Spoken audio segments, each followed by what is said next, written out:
Welcome back to No Bullshit. Today's special snowflake is Hannah Witten. I'll be responding to her Q&A video about feminism. Let's get started. So I'm a bit nervous about this video because although my other videos all are sprinkled with feminism, I've never actually made a whole full video about feminism, and so the comments are going to be fun. They're always so nervous about presenting feminism and worried about the comments. Grow some balls. Oh wait, that's too sexist, right? Before we get into it, I'm going to do some disclaimers and housekeeping. Let's skip past this drawn-out intro filled with warnings and prefaces, hedging her argument before it even starts. Lucy A. Dempsey says, what do people actually mean when they say we need to take down the patriarchy? For me, when I say let's take down the patriarchy, first of all, I tend to say that phrase in usually a comedic context. Oh, you're just joking about the patriarchy? Right. As if you didn't take a weak enough stance before. Now you're just joking when you say you want to take down men in power. Sure you are. But usually what I mean by that is breaking down gender roles and gender stereotypes and the idea that masculinity should be of a higher value to femininity. I don't know about breaking down gender roles. Men and women are different. You have boobs and I have a dick. As for masculinity being valued more, that's debatable. While I could see masculinity being valued more in some situations, I wouldn't say men are always valued over women. Who do you think is getting on lifeboats first when a boat sinks? Women and children. Snowflake Liner asks, opinions on internalized misogyny and where it stems from. I think it comes from the messages that young women receive about their bodies and about their value as human beings. For me, when I was younger, I internalized a lot of hatred and disgust about female masturbation. If you need a translation, her saying she internalized a lot of hatred and disgust about female masturbation, that just means she didn't like playing with herself. Oh, and she blames that on men, for some reason. Seems like you're trying to blame society for all your problems. The messages women receive that you mentioned? I think it comes from the messages that young women receive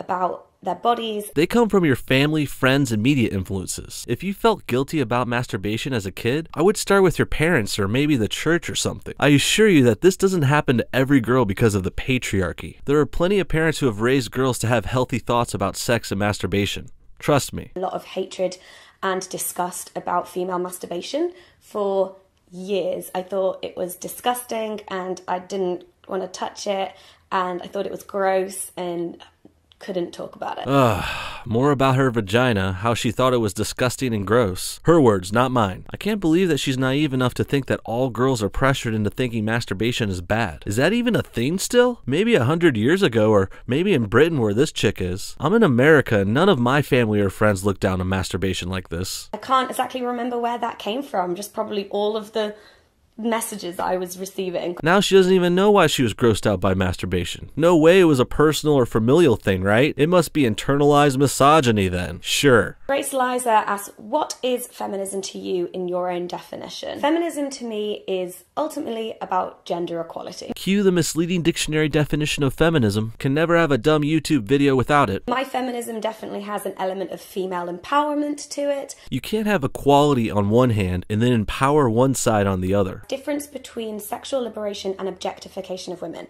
I think this is a really interesting question, and I think the video that I did with Sarah Pascoe touches on that a little bit. Shameless plug. Let's not forget that these modern feminists want your pity and your money too. Difference between sexual liberation and objectification of women. I think this is a really interesting question. It's a good question, but for some reason she goes into a dumb story about dancing. I love dancing, and I love sexy dancing, but I only love sexy dancing like going for it, like really going for it.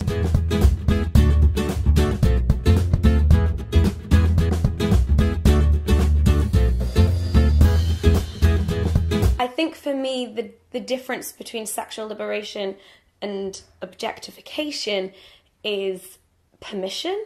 There's her answer. It's about permission? Again, you're not very convincing in this video, lady. You're not even sure what you mean half the time. Your opinion on abortion.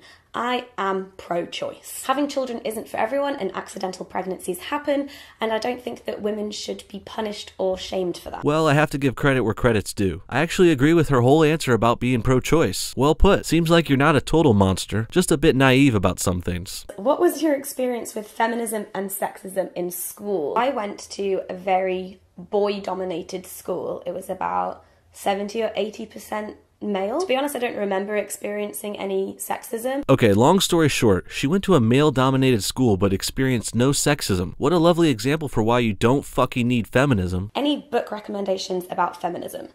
Yes. If we go through all the books, we're going to be here forever, so I'm just going to recommend you one book that I haven't even read yet. Well, I was going to guess you'd recommend the only book you did read, but this is even funnier. Bad Feminist by Roxane Gay. Product placement. What are your thoughts on the word feminazi?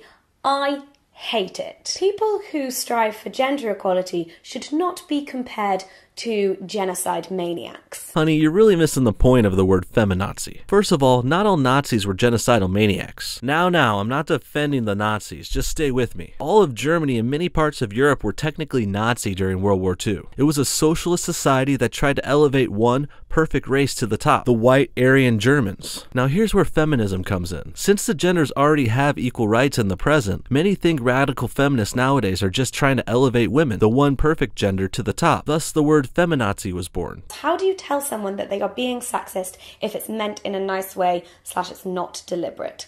So someone who's accidentally been a bit sexist and they may not realise. Right? I think the best way to call someone out is to make it about the thing that they've said. How about you just don't call them out? Get over it and go on with your day. People say stupid shit to men all the time and we don't cry about it being sexist. Grow some thicker skin or just don't leave the fucking house. But just be polite about it.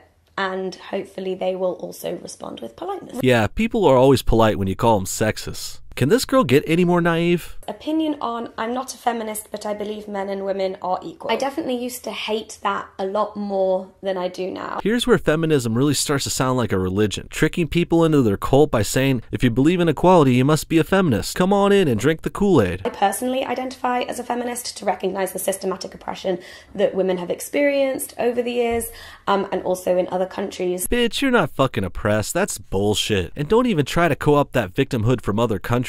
You live in Britain. You're pretty and young and you make videos on the internet. You're living the fucking dream. You're not oppressed. Should males be included in the bracket of feminism? Do they help or hinder?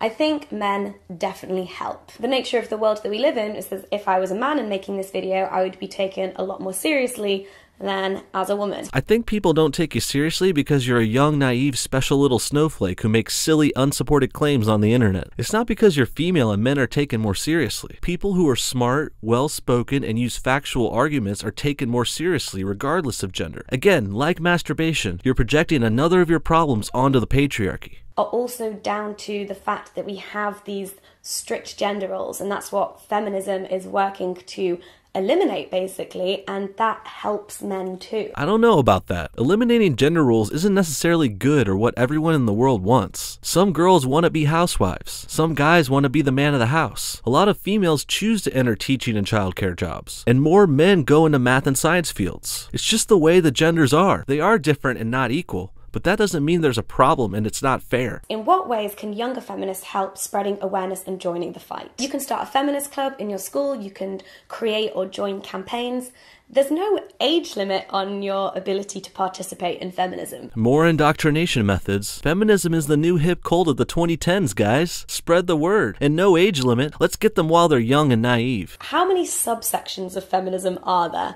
I have no idea. Kinda like all the subsections of Christianity and Islam. How does she not see that she's in a cult? How to become a better intersectional feminist? Well, I'm still trying, but I think the main thing is listening. Listen and believe, right? That's how you become a good feminist. Also, I think it's really important to put yourself in situations where you are not in the majority, because then it really helps you with empathy and putting yourself in the shoes of minority people who experience that every day. Man, she really looks down on minorities here, assuming they all must be having shitty days every day because of oppression, I guess. I don't know how it is in Britain exactly, but in America, minorities aren't all under a constant state of oppression. Yeah, a lot of them feel it, but some also live happy, healthy lives. This girl is just making another ignorant assumption. I think I'm gonna end it there. Thank God. I've got to end this too. Any longer and I would have converted to the Church of Feminism. But really, Hannah doesn't seem like the worst feminazi in the world, but she's definitely drinking that Kool-Aid. Seems like there's a trend here. Like the girl in our last video, Samantha, both her and Hannah were indoctrinated into feminism when they were young and naive. And now they look back at all their life problems and blame it on the patriarchy or internalized misogyny. Hopefully they grow out of it one day, but